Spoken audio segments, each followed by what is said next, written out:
एक सवाल और थोड़ा सा बता दीजिए हाफिज साहब, कुछ भी बोलना ये अच्छा नहीं लगता है। अच्छा हाफिज साहब एक बात और बता दीजिए, अभी तक इस सरकार ने जो कुछ भी बोला है वो हकीकत में तब्दील हुआ है। अभी तक का तो ऐसा ही रहा है कि जो कुछ भी कहा है वो हकीकत में तब्दील हुआ है, और तब भी कई लोग ऐसा बोलते थे कि ये तो हो ही नहीं पाएगा, एक बार करके तो देखिए पतन की शुरुआत हो जाएगी, आप चले जाएंगे।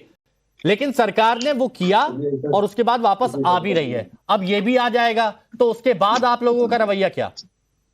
हाफिज नूर साहब, देखिए आप अभी हर्षवर्धन साहब बोल रहे थे कि वो अमित शाह जी ने कहा है कि वो पहले की सरकारों को ऐसा करना चाहिए, इसीलिए अमित शाह जी को 10 साल लग गए ये बात कहते कहते। मेरे को एक बात बताइए, मेरे को हाफिज भाई एक बात बता दीजिए, हाफिज भाई एक बात बता दीजिए, हाफिज भाई एक बात बता दीजिए मेरे को अपनी जिज्ञासा के लिए ये बता दीजिए, आपने बोला 2024 से पहले से क्यों ला रहे हैं, चुनावों से पहले क्यों ला रहे हैं? अगर पहले ले आते तो बोलती देखिए इतनी जल्दी ले आए, बिना कोई बातचीत के, बिना कोई विचार विमर्श के लिए आए। बिल्कुल, मतलब समय कब आपसे पूछ ले, अमित शाह जी का समय आपसे पूछ ले, समय आपसे पूछ ले, मैंने आपसे ये पूछा, आप बताइए आप क्या करेंगे? अभी तक जो सरकार ने बोला वो सरकार ने किया है अभी तक, अब ये होगा तो फिर क्या करेंगे? अमित शाह जी ने सरकार ने जो बोला वो नहीं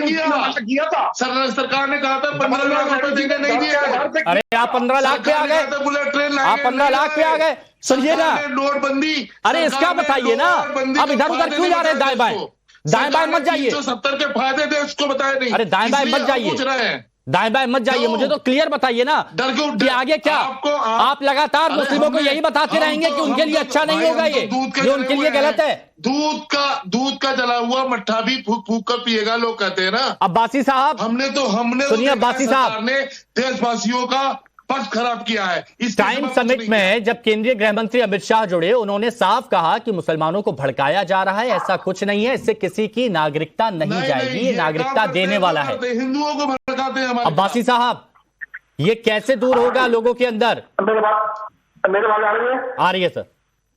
हाँ, ऐसे क्या है कि मैंने पहले भी कहा, अभी कह रहा हूं, हमें हिंदू समाज ने जो हमें सहारा दिया, हाँ। आज हम उसी को दुश्मन बन गए। मुस्लिम लोग हैं हमारे समाज के जो टीवी पे आकर गला पाते हैं और हिंदुओं को अपमान करने का काम करते हैं। भारत सरकार ने जो काम किया है, उनके लिए कानून लाए जो हमारे भाई थे, जो बंटवारे में कहीं ना कहीं पाकिस्तान या बांग्लादेश चले गए थे, वो वापस आए। हमारा फंड बनता है, भारत सरकार का फंड बनता है, और हम मुसलमानों का बहुत बड़ा फंड बनता है। हमको वेलकम करें कि हम ये है, बंटवारे में आपने हमें साथ दिया था, आप घर वापस आ गए हो, हम आपका साथ देंगे, आप हमारे भाई थे, आप घर सरकार 70 वर्षों। नहीं तो अब्बासी साहब, मुसलमानों को, जो मुस्लिम भाई हैं इस देश में रहने वाले, उनको ये बात कौन समझाएगा कि इससे नागरिकता जाएगी? नहीं, नागरिकता मिलेगी, और जो लोग यहाँ पर रह रहे हैं उन पर तो कोई दिक्कत ही नहीं है।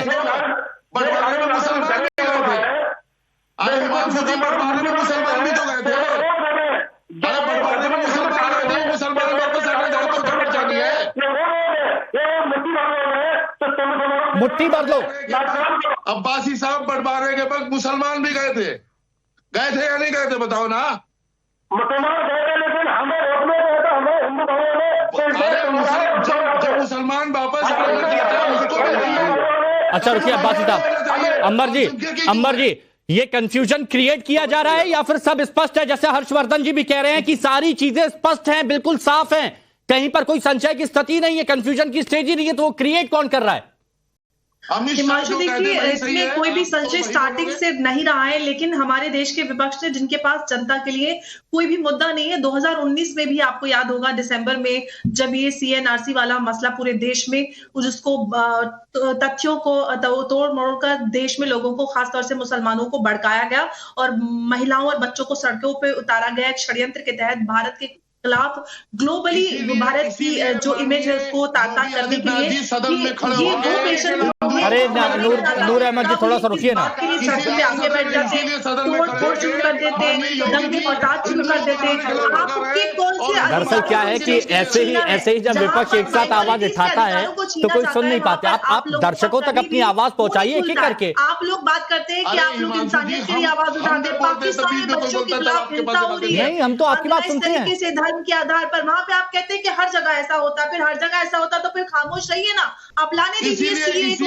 आपको कौन सी चिंता है? पहले आप धर्म के आधार पर देश अलग ले लीजिए, फिर आपको मुस्लिम समाज को चेतावनी दे रहे चाहिए। आप वहां से गए, ये किस तरह की बात है भाई? आप क्यों इस देश के लोगों को भटका रहे हैं? आपका काम है इस देश में, आप राजनीति करना चाहते हैं, राजनीति कीजिए। समाज को जोड़ना है, समाज को जोड़िए। लेकिन तारिक अहमद साहब नहीं कर पा रहे ना आप। ये तोड़ने की बात क्यों हो रही है? जोड़ने की बात होनी चाहिए ना। हम तो देश, हमारा भारत तो ये कहता है कि भैया जो लोग परेशान है हमारे यहाँ आइए। सर मैं एक बात कहना चाहूंगा, अभी जैसे कहा, एक मिनट मैडम, मैं बीच में नहीं बोला था। अभी जैसे इन्होंने कहा कि भारत कर रही हो। हाँ बोलिए। हाँ नहीं, अब आपका सही। हाँ तारिक भाई बोलिए। देखिए उसमें ये है, अभी जैसे कहा, अभी जैसे कहा गया कि भारत के खिलाफ बैठाया गया धरने पर, भारत के खिलाफ भी सरकार के खिलाफ बैठाया गया था। वो भारत नहीं है, वो देश नहीं है, वो देश की सरकार और सरकार के दमनकारी और जो इस तरह की हरकतें हैं उसके खिलाफ धरना प्रदर्शन करने का हमें संवैधानिक अधिकार है। यहाँ पे राजतंत्र नहीं चल रहा। ये तारिक भाई, आप, मैं जानता हूं बातों को इधर उधर करने में बहुत एक्सपर्ट हैं आप मुद्दे को कहीं और ले जाएंगे, लेकिन हकीकत में दिल पे हाथ रख के बताइएगा। आपने भी कई खबरें देखी होंगी, क्या पाकिस्तान बांग्लादेश में कई ऐसे अल्पसंख्यक नहीं है जिनको बहुत बुरी तरह से प्रताड़ित किया गया है? ये बताइए आप। और अगर उनको भारत में आने की एक वजह मिल रही है तो क्या दिक्कत है?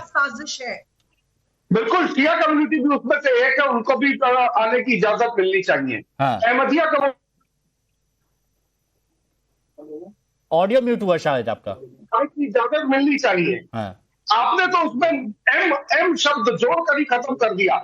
जवाहरलाल नेहरू ने यूसीसी लागू करने की बात की थी तो ये नहीं साइन किया था कि मुसलमान को इस देश में जगह नहीं दी जाएगी। ऐसा काम नहीं करिए। अमित शाह झूठा बयान देते हैं, ये झूठे मक्कार अय्यार हो गए। मैं साफ कहता हूं, ये आदमी बस एक चीज अहमद अब्बासी साहब, बस एक चीज, एक बात मेरे को जरा सी स्पष्ट करके बताइएगा। एहसान अब्बासी जी, ये कहा गया कि मुस्लिमों में भेदभाव किया गया, मुसलमानों को इसमें शामिल नहीं किया गया। मुझे ये बताइए, क्या मुसलमानों में आपस में क्या भेदभाव किया जाता है? मैं सिया सुन्नी या फिर तमाम अहमदिया हर किसी की बात कर रहा हूं। क्या ये भेदभाव किया जाता है? तब सबको एक साथ लाने की बात करते हैं ये वो लोग जो कहते हैं कि हम मुस्लिमों के पैरोकार हैं। नहीं, सरकार ने कभी भेदभाव नहीं किया, परंतु मुसलमान भेदभाव करते हैं आपस में। ये शिया है, ये सुन्नी है, ये मुसलमान है, काफिर है। सरकार ने कोई भेद नहीं किया। तारीख से योजना है सब सरकार। अब ये शायद आपको अलग लगेंगे, अब अब्बासी साहब शायद आपको झूठे लगेंगे। हर्षवर्धन त्रिपाठी जी, सरकार पर भेदभाव के आरोप लग रहे हैं, लेकिन खुद जो भेदभाव कर रहे हैं वो चीज खुलकर क्यों नहीं बोलते हैं? त्रिपाठी जी प्लीज। ये मुसलमान नहीं, हिमांशु जी, मुझे लगता है कि इसमें भेदभाव जैसा मसला नहीं है। ये विशुद्ध रूप से धार्मिक आधार पर पड़ोसी मुल्कों में उत्पीड़न का मसला है। उससे दाएं बाएं हटने की जरूरत नहीं। इसमें भारत के मुसलमान की कोई न भूमिका है न होनी चाहिए। कुछ लोगों ने उन्हें भड़काया, सड़क पर उतारा, उनका नुकसान कराया, उनको दंगाई बनाया, वो और गलत लोग हैं।